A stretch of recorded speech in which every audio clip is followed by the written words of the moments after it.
অধ্যাপক ইউনূসের বিদেশ সফর আর বিতর্ক যেন সমার্থক শব্দে পরিণত হয়েছে। নতুন নতুন বিতর্কের জন্ম না দিলে নোবেল বিজয়ীর বিদেশ সফরের যেন ষোলকলা পূর্ণই হতে চায় না। জাতিসংঘের সাধারণ পরিষদের ৮০তম সম্মেলনে যোগ দিতে গিয়ে তিনি এবার আগের সব বিতর্ককে ছাড়িয়ে গেছেন। প্রথমে ডিম বৃষ্টি বিতর্ক, তারপর রাষ্ট্রীয় খরচে শতাধিক মানুষের লটবহর বিতর্ক বেশ জমে উঠেছিল। সবশেষ বিতর্ক দেখা দিয়েছে মার্কিন প্রেসিডেন্ট ট্রাম্প ও তার স্ত্রী মেলানিয়া ট্রাম্পের সাথে অধ্যাপক ইউনূস ও তার ছোট মেয়ে ডিনা ইউনূসের ছবিকে ঘিরে। ইউনূস বিরোধীরা বলছেন, ট্রাম্পের সাথে তোলা অধ্যাপক ইউনূসের এই ছবি আসল ছবি নয়। কেউ কেউ দাবি করছেন এটি এআই জেনারেটেড ছবি, মানে অন্য দেশের সরকার বা রাষ্ট্রপ্রধানের সাথে ট্রাম্প ও তার স্ত্রীর ছবিকে ম্যানিপুলেট করে অধ্যাপক ইউনূসের টিম এমন ছবি বানিয়েছে। বিশেষ করে একই ফ্রেমে ও একই ভঙ্গিতে অনেক দেশের সরকার প্রধানের সাথে ছবি সামাজিক মাধ্যম ও গণমাধ্যমে ছড়িয়ে পড়ার পর এই বিতর্ক বেশ জমে উঠেছে। আবার ডক্টর ইউনূসের পক্ষের লোকজন টিপ্পনি কেটে বিরোধী শিবিরকে জবাব দিচ্ছে, বিশ্বের অনেক দেশের সরকার ও রাষ্ট্রপ্রধান ট্রাম্পের সাথে এআই জেনারেটেড ছবি প্রকাশ করেছে। দর্শক, বিষয়টি নিয়ে আমরা অনুসন্ধান করেছি। প্রশ্ন হলো, ছবিটি কি সত্যি এআই জেনারেটেড নাকি নির্দিষ্ট কোনো সফটওয়্যার ব্যবহার করে ম্যানিপুলেটেড ছবি? ছবির মেটাডেটা অ্যানালাইসিস করে যে তথ্য পাওয়া গেছে সেটি বেশ চমকপ্রদ। বিস্তারিত জানতে চলুন যাওয়া যাক বিশ্লেষণে। নিজের পছন্দের ৬ রাজনীতিক সহ ১০৪ জনের টিম নিয়ে ২২শে সেপ্টেম্বর নিউ ইয়র্কে পৌঁছান অধ্যাপক ইউনূস। জন এফ কেনেডি বিমানবন্দরে কিংস পার্টি এনসিপির নেতা আক্তার হোসেনের উপর ডিম বৃষ্টি হামলা থেকে বিতর্ক শুরু হয়। এরপর ১০৪ সদস্যের বিশাল লটবহর নিয়ে যাওয়া নিয়ে ওঠে প্রশ্ন। এই প্রশ্ন ওঠার যৌক্তিক কারণ হলো, জাতিসংঘের অধিবেশনে কোনো দেশের পক্ষে সর্বোচ্চ ৭ জন অংশ নিতে পারে। জাতিসংঘের সাধারণ অধিবেশনে ডেলিগেটদের উপস্থিতি প্রসঙ্গে সংস্থাটির ওয়েবসাইটে উল্লেখ আছে, প্রতিটি প্রতিনিধি দলের ৬টি আসন রয়েছে। পূর্ণ প্রতিনিধিদের জন্য ৩টি টেবিল এবং তাদের বিকল্পদের জন্য ঠিক তাদের পেছনে রয়েছে আরো ৩টি টেবিল। আরেকজন থাকেন প্রধান প্রতিনিধি, তিনি সাধারণত রাষ্ট্রপ্রধান বা সরকার প্রধান হয়ে থাকেন। ২৬শে সেপ্টেম্বর অধ্যাপক ইউনূস যখন ভাষণ দিচ্ছিলেন তখন দেখা গেছে অধ্যাপক ইউনূস ছাড়া বাকিরা হলেন ৩ মিত্র দলের ৬ রাজনীতিক। ফলে প্রথমবারের মতো দেশের ইতিহাসে দেশের সরকার প্রধান বক্তব্য দেওয়ার সময় পররাষ্ট্র মন্ত্রণালয়ের কেউই প্রতিনিধি টেবিলে জায়গা পাননি। তবে এসব বিতর্ককে ছাড়িয়ে ২৭শে সেপ্টেম্বর নতুন বিতর্ক দেখা দিয়েছে। সেটি হলো যুক্তরাষ্ট্রের প্রেসিডেন্টের সাথে অধ্যাপক ইউনূসের ছবি বিতর্ক। জাতিসংঘের এবারের সম্মেলনে ১৯৩টি দেশের সরকার প্রধান ও প্রতিনিধি অংশ নিয়েছেন। তাদের সম্মানে যুক্তরাষ্ট্রের প্রেসিডেন্ট ডোনাল্ড ট্রাম্প একটি নৈশভোজের আয়োজন করেন। শ্রীলঙ্কার প্রেসিডেন্ট অনুরাগ কুমার দেশনায়কের একটি টুইট থেকে আমরা জানতে পেরেছি, গত ২৩শে সেপ্টেম্বর নিউ ইয়র্কের মেডিসন অ্যাভিনিউর লোট্টে নিউ ইয়র্ক প্যালেস হোটেলে প্রেসিডেন্ট ডোনাল্ড ট্রাম্প ও ফার্স্ট লেডি মেলানিয়া ট্রাম্প এই নৈশভোজের আয়োজন করেন। ইংরেজি সংবাদ মাধ্যম দ্য চুসান ডেইলির দেওয়া তথ্য থেকে জানা গেছে, ট্রাম্পের এই নৈশভোজে ১৪৫ জন বিদেশি নেতা অংশ নেন। তার মধ্যে অস্ট্রেলিয়ার প্রধানমন্ত্রী অ্যান্থনি আলবেনিস, জাপানের প্রধানমন্ত্রী ইশিবা সেইগেরু, স্পেনের রাজা ষষ্ঠ ফিলিপ, তুরস্কের প্রেসিডেন্ট এরদোগান, সিরিয়ার প্রেসিডেন্ট আহমেদ আল সারা উপস্থিত ছিলেন। ট্রাম্প নৈশভোজে পৌঁছান সন্ধ্যা ৭টা ২১ আর চলে যান ৮টা ৪৯। ২৪শে সেপ্টেম্বর অধ্যাপক ইউনূসের দপ্তরে ফেসবুক পেজে জানানো হয়, ডক্টর ইউনূস ট্রাম্পের আমন্ত্রণে সেই নৈশভোজে অংশ নিয়েছিলেন। সাক্ষাতের সুবিধাজনক সময় ট্রাম্পকে বাংলাদেশ সফরের জন্য অনুরোধ করেছেন অধ্যাপক ইউনূস, এমনটাই বিবৃতিতে দাবি করা হয়। তবে সেই পোস্টে যে ৩টি ছবি প্রকাশ করা হয় সেখানে ট্রাম্পের সাথে কোনো ছবি ছিল না। তখন ইউনূসের বিরোধী শিবির দাবি তুলে ট্রাম্পের দেখাই পাননি ডক্টর ইউনূস। এরই মধ্যে নৈশভোজের খাবার দাবার সবই হজম হয়ে যাওয়ার কথা, কারণ তারপর ৪টি দিন চলে গেছে। ৪ দিন পর ২৭শে সেপ্টেম্বর ভোরে অধ্যাপক ইউনূসের দপ্তরের ফেসবুক পেজে একটি ছবি পোস্ট করা হয়। সে ছবিতে ট্রাম্প ও তার স্ত্রীর সাথে ডক্টর ইউনূস ও তার ছোট মেয়ে, যিনি বাবার ১৩টি বিদেশ সফরের কোনো টিম মিস করেননি, সেই ডিনা ইউনূসকে দেখা যাচ্ছে। এরপর ইউনূস বিরোধী শিবির নেট দুনিয়ায় বেশ সুর তোলে। তারা দাবি করে এটা এআই জেনারেটেড ছবি। ডক্টর ইউনূসের আগে একই ধরনের একটি ছবি পোস্ট করেন পানামার প্রেসিডেন্ট হোসে রাউল মুলিনো। সেই ছবিতে মুলিনো এবং তার স্ত্রীকে ট্রাম্প ও মিসেস ট্রাম্পের সাথে দেখা যাচ্ছে। তবে দুটো ছবিতে ট্রাম্প এবং মিসেস ট্রাম্পের গেস্টার পোস্টার একই রকম। বিশেষ করে ট্রাম্প থাম্ব আপ দেখাচ্ছেন। মুলিনোর এই ছবি নিয়ে পানামার সংবাদ মাধ্যমগুলো খবরও প্রকাশ করেছে। ডক্টর ইউনূসের বিরোধীরা দাবি করেন মুলিনের ছবিকে ম্যানিপুলেট করে অধ্যাপক ইউনূসের টিম ছবি প্রকাশ করেছে। এর কয়েক ঘন্টার মধ্যে একই ফ্রেমে ট্রাম্প এবং মিসেস ট্রাম্পের একই ভঙ্গিমার আরো বেশ কিছু ছবি প্রকাশিত হয়, যেখানে বিশ্বের অনেক দেশের সরকার প্রধান ছিলেন। তখন অধ্যাপক ইউনূসের বিরোধী শিবির তো বটেই, এমনকি সাংবাদিক সহ সাধারণ অনেকের মধ্যে একটা প্রশ্ন জাগে, একেবারে একই ভঙ্গিতে একই ফ্রেমে এতগুলো ছবি কিভাবে প্রকাশ পেল? অনেকে এমনও সন্দেহ প্রকাশ করেছেন যে ছবিতে যে ট্রাম্প আর মিসেস ট্রাম্পকে দেখা যাচ্ছে তারাই আসলে নকল, মানে ট্রাম্প ও মেলানিয়া ট্রাম্পের কোনো মূর্তির সাথে বিশ্বের বিভিন্ন দেশের সরকার প্রধানরা ছবি তুলেছেন। অনেকে আবার দাবি করেন হয়তো দু একজন ছবি তুলেছেন, তাদের সেই ছবিগুলো ম্যানিপুলেট করে নিজেদের জন্য ছবি বানিয়ে প্রকাশ করেছেন। এর মধ্যে প্রফেসর ইউনূসের টিমকে টিপ্পনি কাটার জন্য কেউ কেউ এআই দিয়ে ট্রাম্পের সাথে ছবি নিজেদের সামাজিক মাধ্যমের ওয়ালে প্রকাশ করেছেন। বিষয়টি নিয়ে আমরা কয়েক স্তরে অনুসন্ধান চালিয়েছি।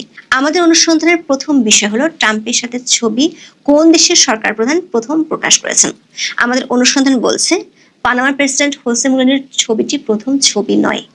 একই পোজের ছবি প্রকাশ করেন আজারবাইজানের প্রেসিডেন্ট ইলহাম আলিয়েভ। দেশের ফার্স্ট লেডি মেহরিবান আলিয়েভও ওই ছবিতে ছিলেন। 24শে সেপ্টেম্বর আজারবাইজানের প্রেসিডেন্ট নিজের ওয়েবসাইটে ছবিটি প্রকাশ করার পাশাপাশি প্রেসিডেন্ট ট্রাম্প ও তার স্ত্রীর সাথে কি কি কথা হয়েছে সেটিও তুলে ধরেন। দর্শক খেয়াল করে দেখুন, অধ্যাপক ইউনূসের ছবিটি এবং আজারবাইজানের প্রেসিডেন্টের ছবি, দুটো ছবিতেই ট্রাম্প এবং মেলানিয়ার পোজ ছিল একই রকম। ইউনূস শিবিরের লোকজন দাবি করে 27শে সেপ্টেম্বর প্রেসিডেন্ট ট্রাম্পের দপ্তর থেকে ছবিগুলো রিলিজ করা হয়েছিল, তাই 4 দিন পর ছবিগুলো এসেছে। কিন্তু আজারবাইজানের প্রেসিডেন্ট ইলহাম 24শে সেপ্টেম্বর মানে নৈশভোজের পর তিনি ছবিটি প্রকাশ করেছিলেন। আমাদের অনুসন্ধানের দ্বিতীয় পয়েন্ট, অধ্যাপক ইউনূসের ছবিটি কি এআই জেনারেটেড? আমরা একাধিক এআই ডিটেক্টিং টুলস দিয়ে ভেরিফাই করেছি। ফলাফল হিসেবে দেখা যাচ্ছে অধ্যাপক ইউনূস ও তার মেয়ের সাথে ট্রাম্প দম্পতির যে ছবি সেটি এআই জেনারেটেড নয়। তবে ছবি শুধু এআই জেনারেটেড হলে যে ভুয়া বা ফেক হয় তা কিন্তু নয়। ছবি ম্যানিপুলেটেড হতে পারে, মানে একাধিক ছবি থেকে কিছু কিছু অংশ নিয়ে নতুন ছবি আপনি বানাতে পারেন। যেমন অনেকেই ফটোশপ ব্যবহার করে এমন ছবি বানিয়ে থাকেন। আমাদের অনুসন্ধানের তৃতীয় পয়েন্ট হলো অধ্যাপক ইউনূসের ছবিটি কি ম্যানিপুলেটেড, মানে কৃত্রিমভাবে সংযোজিত ছবি। প্রথমে ছোট্ট করে জেনে নেই সায়েন্টিফিক্যালি কিভাবে একটি ছবি ম্যানিপুলেটেড বা বিকৃত কিনা তা শনাক্ত করা হয়। কোনো ছবি ম্যানিপুলেটেড কিনা তা বের করার জন্য প্রধানত কয়েকটি ধাপে বিশ্লেষণ করা হয়। এই প্রক্রিয়াটি ফরেনসিক ডিজিটাল ইমেজ অ্যানালাইসিস নামে পরিচিত। প্রথম এবং দ্রুততম পদক্ষেপ হলো ছবির এক্সচেঞ্জেবল ইমেজ ফাইল ফরম্যাট বা এক্সজিপ মেটাডাটা পরীক্ষা করা। মেটাডাটা হলো ছবির ভেতরে লুকিয়ে থাকা তথ্য যা ছবি সম্পর্কে অনেক কিছু প্রকাশ করে, যেমন ছবি তোলার তারিখ ও সময়, ক্যামেরার মডেল ও প্রস্তুতকারক ব্যবহৃত লেন্স, অ্যাপারচার, শাটার স্পিড এবং আইএসওর মতো ডেটা থাকে। যদি এই মেটাডাটা অনুপস্থিত থাকে, অসম্পূর্ণ থাকে বা বিভিন্ন এডিটিং সফটওয়্যার যেমন অ্যাডোব ফটোশপ, জিআইএমপি এর নাম দেখায়, তবে এটি ম্যানিপুলেশনের একটি বড় ইঙ্গিত দেয়।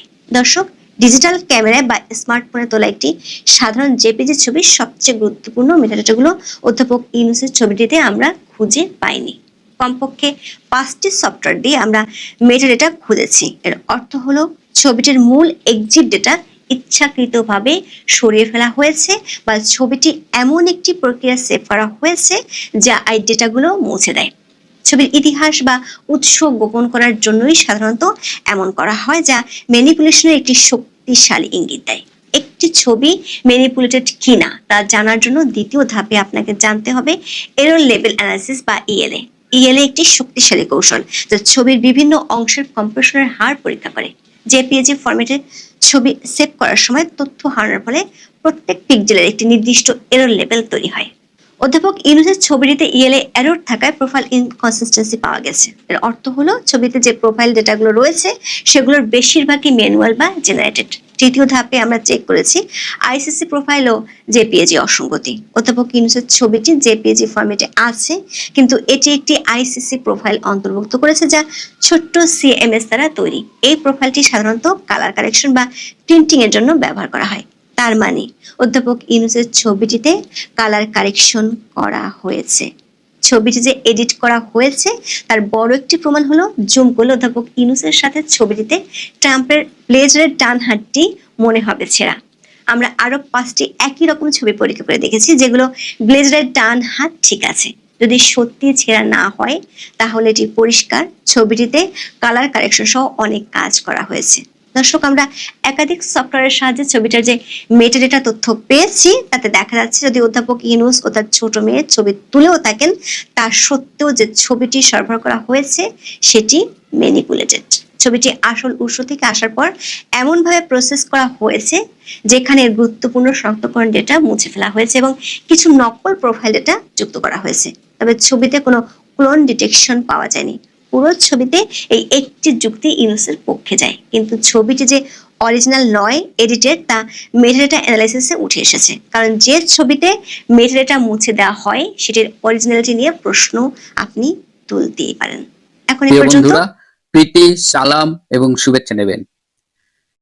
ট্রাম্প দম্পতির সাথে ডক্টর ইউনূস এবং তার মেয়ে দিনা ইউনূসের একটা ছবি নিয়ে গতকাল সারা দিন সোশ্যাল মিডিয়া খুব গরম ছিল। আপনারা জানেন যে জাতিসংঘের এই যে সাধারণ অধিবেশন হয় প্রতি বছরের সেপ্টেম্বরে, এই অধিবেশনের আগের দিন সাধারণত মার্কিন প্রেসিডেন্ট সেই অধিবেশনে যোগ দেওয়ার জন্য যেসব সরকার প্রধান আসেন এবং বিশিষ্ট অতিথিরা আসেন তাদের জন্য একটা স্পেশাল ডিনার অফার করেন, যেটা এবছর 23শে মার্চ ডোনাল্ড ট্রাম্প অফার করেছিলেন নিউ ইয়র্কের দ্য প্যালেস হোটেলে। তো সেখানে রাষ্ট্রপ্রধান, সরকার প্রধান এবং বিশিষ্ট ব্যক্তিরা যোগ দিয়েছিলেন। বাংলাদেশের বর্তমান অন্তর্বর্তীকালীন সরকার প্রধান হিসেবে ডক্টর ইউনূসও সেখানে যোগ দিয়েছিলেন এবং তার সাথে তার কন্যা দিনা ইউনূস ছিলেন। তো তারপরে এই ছবিটা হঠাৎ করে আমরা পেলাম, গতকাল মূলত পেলাম ছবিটা 26 সেপ্টেম্বর বা 27 সেপ্টেম্বর। তো 23 তারিখে তোলা ছবিটা 26 তারিখ বা 27 তারিখে আমাদের নজরে এলো এবং ডক্টর ইউনূসের যে প্রেস উইংটা আছে, আপনারা জানেন যে ভীষণ একেবারে তড়িৎ কর্মা এবং তারা 5জনই, প্রেস উইং এর 5জনই এই সফরে গিয়েছেন নিউ ইয়র্কে। এবং নিউ ইয়র্কের একটি সংবাদ সম্মেলনে দেখলাম একজন সাংবাদিক জিজ্ঞেস করেছে যে এই 5জন যাওয়ার কি দরকার ছিল কিনা। তো ডাস্টবিন শফিক সেটাকে আবার জাস্টিফাই করার চেষ্টা করেছে এবং তারা রাত 3টা পর্যন্ত কাজ করে, তারা হোয়াটসঅ্যাপে স্ট্যাটাস দেয়, ফেসবুকে স্ট্যাটাস দেয়, তাদের কাজ আর কাজ, কাজ আর কাজ। সো এমন কাজ যে তারা রাতে ঘুমানোর সময়টা ঠিক মতো পান না। তো সেই প্রেস উইং 23 তারিখের তোলা ছবি 26 তারিখে জাতির সামনে প্রেজেন্ট করবে, এটা একটু খটকা লাগে না আপনাদের কাছে? আমার তো লেগেছিল। যাই হোক, সকলে যারা এই বিষয়গুলো বোঝে, আমরা তো লেম্যান, ধরেন আমরা এই মেটা ডেটা এটা ফেক কিনা এগুলো তো অতভাবে বুঝি না টেকনিক্যালি। যারা টেকনোলজিক্যাল বিষয়টা দেখেন তারা সবাই কিন্তু এই মেটা ডেটা অ্যানালিসিস করে। ইভেন আমি আমার চ্যাট জিপিটিতে একটু দিয়েছিলাম, তো সবাই মোটামুটি বলেছে এটা একটা ফেক ছবি, কারণ মেটা ডেটা অ্যানালিসিসে বলছে এটা ফটোশপ করা ছবি। তো এইটা মানে ট্রাম্প দম্পতির সাথে ডক্টর ইউনূসের ছবি একটা ফেক করে দেবে, এটাও কিন্তু আবার একটু বিশ্বাস হয় না। ডাস্টবিন শফিক খারাপ, কিন্তু কত খারাপ যে সে ট্রাম্পের সাথে ফেক ছবি করবে। আবার এর মধ্যে দেখা গেল যে আরো কিছু দেশের সরকার প্রধান তারাও ঠিক একই রকমের ছবি দিয়েছেন এবং সব ছবিতে ডোনাল্ড ট্রাম্প এই বুড়ো আঙ্গুলটা থামস আপ করে দাঁড়িয়ে আছেন এবং তার পাশে যে মিলেনিয়া ট্রাম্প তিনি একই ভঙ্গিতে দাঁড়িয়ে আছেন। মানে তাদের কোনো ছবিতে তাদের দাঁড়ানোর ভঙ্গিটা চেঞ্জ হয়নি। যদি পরপর ছবি তুলতেন তাহলে মানুষ তো এত স্ট্যাচু না। সুতরাং প্রশ্ন উঠলো এটা কি ট্রাম্প এবং মেলানিয়ার স্ট্যাচু কিনা, সেই মাদার টুসো মিউজিয়ামের কোন ছবি কিনা। মানে সন্দেহ যখন একবার দানা বাঁধে তখন নানা মুখে সেটা প্রসারিত হয়। কিন্তু মেটাডেটা অ্যানালিসিসে যেটা বলেছে যে এটা এডিটেড ছবি, দ্যাট ওয়াজ 100% ট্রুথ।